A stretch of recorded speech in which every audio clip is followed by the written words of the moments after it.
एक बारको जुनी मरेरै जानु, 2 फुक श्वास फेरिदिउँ, रोइदिउँ कहिले हाँसिदिउँ कहिले, 2 सिप सपना पिदिउँ। भिडमा लाटा जस्तो उकालो फर्केर ठोकिँदै हिँडिरहेको मान्छे देख्नु भएको छ नि? त्यसलाई आँखा नदेख्ने आमाको लागि आकाश किन्नु छ। किताब पसलमा एउटा हात खल्तीमा हालेर नमिठो गरी किताबहरू हेरिरहेको मान्छे देख्नु भएको छ नि? त्यसलाई छोरो मास्टर बनेको हेर्नु छ।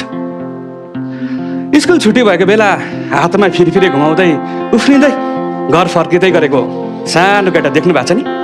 त्यसलाई छिटो घर गएर आमालाई आज सिकेको नयाँ गीत सुनाउनु छ। बडो उटपटाङ पो हुन्छ त सपनाहरू, जादु जस्तो। नभए किन नाच्नु सुन्तली लिपस्टिक लगाएर निरुता सिंहको पोस्टर छेउको ऐना हेर्दै? नभए किन गरिरहनु ओभर टाइम पठाउ कुदाउने अनुपले 2टा समोसा सिटको छेउमा साँच्दै?